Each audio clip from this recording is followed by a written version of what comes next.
Mereka berada di pusat kekuasaan dan menciptakan politik kotak-kotak, dan kita satu sama lain saling berantem. Orang pintar kehilangan ilmu, ruang akademisi menjadi tempat tidur massal, ormas-ormas menjadi industri proposal, dan forum-forum diskusi seperti ini kalah melawan 5 orang. Kemudian saya berdiskusi dengan berbagai tokoh, menyamakan persepsi. Apakah musuh kita tentara? Tidak. Musuh kita TNI? Tidak. Musuh kita para menteri? Tidak. Musuh kita partai politik? Tidak. Ternyata musuh seluruh rakyat Indonesia hanya 5 orang.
Memang ada 3 jenis obat tidur.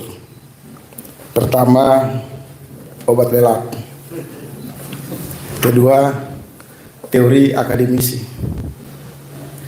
Karena kaya wacana, miskin operasional. Yang ketiga, tentara terlibat pidato tapi tidak perang. Yang juga obat tidur. Kedua, kalau negara dalam situasi kacau, yang untung para akademisi juga, karena industri proposal tumbuh dan berkembang dalam berbagai proyek analisa. Kemudian ormas-ormas juga berubah jadi industri proposal, karena demokrasi yang rusak dan amburadul itu menjadi mata pencarian bagi kaum terpelajar. Semakin gelar panjang, semakin bermanfaat bagi kelompok mereka. Dari hasil diskusi ini sebenarnya bisa disimpulkan satu kalimat saja, datang dari intelektual yang sangat cemerlang, Pak Ikrar. Di ujung diskusi mengatakan sebenarnya kita punya 5 orang penjahat demokrasi. Walaupun kata penjahat tidak disebutkan, tapi penegasan tersirat di sana sangat jelas. Ada 5 orang penjahat, perusak, penipu, pembohong atas nama negara, atas nama regulasi, atas nama simbol politik. Mereka berada di pusat kekuasaan dan menciptakan politik kotak-kotak, dan kita satu sama lain saling berantem. Orang pintar kehilangan ilmu, ruang akademisi menjadi tempat tidur massal, ormas-ormas menjadi industri proposal, dan forum-forum diskusi seperti ini kalah melawan 5 orang. Yang berasal dari Paman Usman belum. Saya tidak masukin Bobi. 5 yang saya maksud itu Jokowi, istri Jokowi, adik ipar presiden, Gibran dan Kaisang. Bobi tidak masuk karena saya dengar Bobi agak tidak setuju dengan cara dinasti politik. Jadi kalau hampir di semua forum sepakat dan terus-menerus mensosialisasi bahwa negara dikuasai oleh 5 penjahat demokrasi yang lahir dari gorong-gorong politik demokrasi liberal, maka masalah mudah diselesaikan. Saya tidak setuju di ruang demokrasi ini kita membenturkan rakyat dengan tentara, dengan polisi, dengan para menteri. Ini satu cara berpikir yang salah. Sudah jelas 5 orang menggunakan seluruh sumber daya yang tersedia, memanipulasi seluruh aturan, terus kemudian menjajah kita yang dimaksud Bang Ishak, tapi kita masih memperluas permusuhan kepada yang lain. Kita semua korban. Dari wakil presiden sampai kalangan menteri, itu semua secara nurani tidak setuju bahwa negara dikuasai 5 orang atas nama politik cawe-cawe demi syahwat dinasti politik. Nah, terkait dengan 5 orang ini, saya sebelum datang ke tempat ini, kemudian saya berdiskusi dengan berbagai tokoh, menyamakan persepsi, apakah musuh kita tentara? Tidak. Musuh kita TNI? Tidak. Musuh kita para menteri? Tidak. Musuh kita partai politik? Tidak. Ternyata musuh seluruh rakyat Indonesia hanya 5 orang. Dan Pak Gatot secara pribadi ketika saya konfirmasi, beliau juga mengatakan kok bisa sama pikiran kita. Atas dasar itu saya mau datang. Jadi poin di ujung pembicaraan Pak Ikrar itu menarik. Sudah mewakili seluruh sumber daya kecerdasan intelektual di Republik ini. Tidak usah lagi terlalu panjang. Karena jangan perluas. Soeharto jatuh karena masalah dinasti politik. Karena urusan Tutut, urusan Tommy, berbalik lagi ke Soeharto, ke saudaranya, ke iparnya. 25 tahun kemudian terjadi sekarang. Kecemasan soal disintegrasi itu sesuatu fakta. Kalau demokrasi ini dipahami untuk mengusung kepentingan 5 orang dengan paket dinasti politik, maka semakin hari daerah-daerah akan berkesimpulan. Suara kita sudah sedikit, dicuri lagi, dicurangi lagi. Ya pasti mereka minta merdeka. Jadi riset pemuda ICME itu sangat relevan, sangat masuk akal, dan tidak bisa dibantah. Nah, di ujung sedikit pengantar saya mau sarankan, belum pernah terjadi selama 9 tahun, hampir 10 tahun kekuasaan Jokowi, ada menteri yang berdiri mengajak rakyat melakukan pembangkangan terhadap presiden. Ketika Pak Mahfud MD membentuk Satgas Anti Pemilu, maka ditangkap oleh publik sangat jelas ajakan Menteri Polhukam untuk melawan politik cawe-cawe sebagai sumber kecurangan pemilu.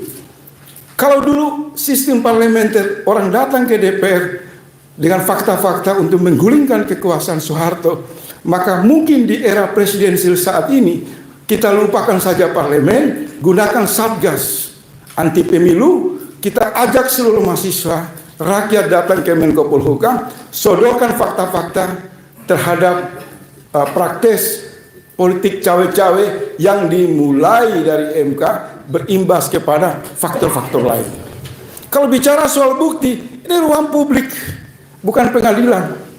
Jadi semakin banyak yang datang ke Menko Polhukam mengadukan fakta-fakta yang tersedia akibat politik cawe-cawe, maka sebenarnya kita mengarahkan satu pendekatan cara lain untuk menurunkan Presiden Jokowi.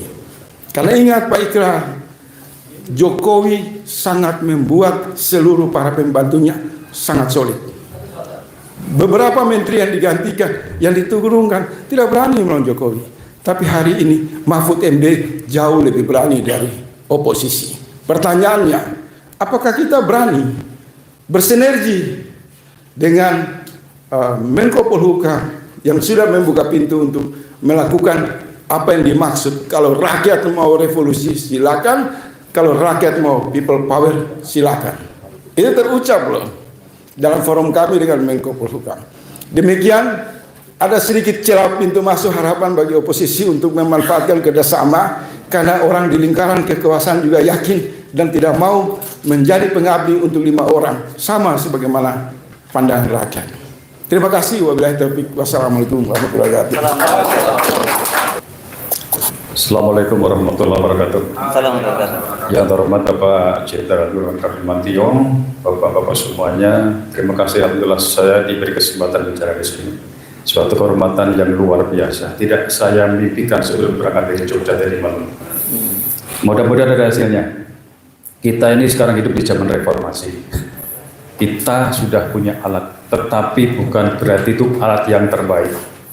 Kalau itu melenceng, kita luruskan. Jangan reformasi menjadi the great failure negeri ini. Gimana buktinya? Kita merasa negara kita ini sudah di tangan pelaku sejarah baru yang ingin menunjukkan wajah aslinya sesegera mungkin. Gimana buktinya? Ketika UUD 45 dirubah pasal 6 ayat 1, Presiden ialah orang Indonesia asli. diganti menjadi calon presiden dan calon wakil presiden adalah WNI. Itu sebuah kemenangan yang sudah diperjuangkan lebih dari 8 abad oleh Kubilai Khan. Ingat, ketika para pendiri negeri ini menyusun undang-undang untuk anak cucunya, seberapa beratnya dia melawan penjajah, berabad-abad dibantai penjajah. Ketika dia menulis kalimat-kalimat yang ada di UUD 45, itu bau mesiu masih lengket di hidungnya. Tangannya masih gemetaran merasakan bagaimana mengangkat saudaranya yang berlumuran darah dibantai penjajah. Bambu runcing masih tersandar di pinggir dindingnya. Maka yang ia tulis adalah tadi pasal 6 ayat 1. Sayang gagal. Itu hanya berumur sampai tanggal 9 November tahun 2001, dirubah oleh orang-orang yang di MPR sana, yang diikuti Amin Rais. Ya, kita ingat, dulu zaman Obama, Jaksa Agungnya itu menulis tentang SIG, Special Interest Group. Kita mungkin hari ini bukan yang SGIE ya dikatakan, Pak ya? Ya? Bukan SGIE. Oh, iya. Special Interest Group. Oh, SGIE. Itu yang mungkin hari ini kita sebut oligarki. Mungkin ya mirip-mirip ya, bagi saya itu mirip. Terus berjalan waktu, kita juga boleh kilas balik ke belakang. Ketika Bung Karno di podium, tamannya begini. Sebagai pemimpin besar revolusi, Presiden pertama RI, beliau tidak pernah menduga akan ada zaman yang mengatikannya, yang namanya Orde Baru jatuh, proklamator jatuh, naik Pak Harto. Ketika Pak Harto pegang sabit di tangan kanan, segenggam padi di tangan kiri, di tengah petani swasembada pangan, beliau juga tidak pernah menduga ada zaman yang mengatikannya yang namanya reformasi. Naik Amin Rais, di Subyo tepuk tangan dengan gemar reformasi luar biasa. Beliau sebut Pak Harto sebagai Pak Suhar. Naik pesawat Amin Rais Presiden. Beliau juga nggak pernah mikir siapa yang mengambil hasilnya hari ini, menyesal. Ya. Zaman itu selalu berubah dan dimulai dengan amarah. Akibatnya mengalirkan darah. Ya. Mengisi kemerdekaan itu tidak sama dengan mengambil hasil panen yang bibitnya disemai oleh para pejuang bangsa. Itu sudah lewat. Nah, sekarang tugas kita ke depan mau apa? Kalau dulu kita diwarisi oleh generasi penerus seperti itu yang kita ambil sekarang. Kembali ke UUD 45 yang asli, supaya orang-orang sekarang merasa nikmat dengan Quran itu, kita geser. Bisa diingatkan kalau dengan cara apa nanti kita, yang penting harus kembali. Ya, Historia Vitae Magistra, sejarah adalah guru kehidupan. Itu yang harus kita pelajari. Ibnu Khaldun menulis teori siklus tentang bangkit runtuhnya peradaban. Huntington menulis Clash of Civilization, benturan peradaban. Hari ini yang benturan adalah reog melawan barongsai. Tepuk tangan dulu lah ya, jangan ngantuk. Lah, siapa yang menang? Ini akan ada yang tergilas. Yang satu makan angpau, yang satu makan beling. Tinggal pilih yang mana. Ya. Yang berikutnya lagi, kembali ke filsuf Jawa, Ronggo Warsito. Pada bait sinom yang ketujuh, beliau menyampaikan, menangi zaman edan, ewuh oyo ing pambudi. Arep edan ora tahan yen tan melu anglakoni. Boyo kaduman melit kaliren wakasanipun. Sak bejo bejane wong kang lali, luwih bejo kang elit lan waspada. Saya orang Jawa, menerjemah pun susah artinya apa itu kan. Tapi kira-kira begini, hidup zaman edan, ya, mau ikut takut dosa, takut salah, nggak ikut nggak kebagian, ya. Tetapi hebat-hebatnya orang yang murka tadi dengan kemuliaannya, masih mulia orang yang eling lawas bodoh, istiqomah. Kira-kira begitu. Dalam konsep falsafah yang lainnya adalah berputarnya cokro manggilingan. Cokro itu roda, manggilingan itu berputar. Ada zaman Kali Yoga, ada zaman Kerta Yoga. Kita mungkin hari ini di zaman Kali Yoga, pada putaran yang bawah cokro manggilingan. Selesai, terima kasih. Assalamualaikum warahmatullahi wabarakatuh.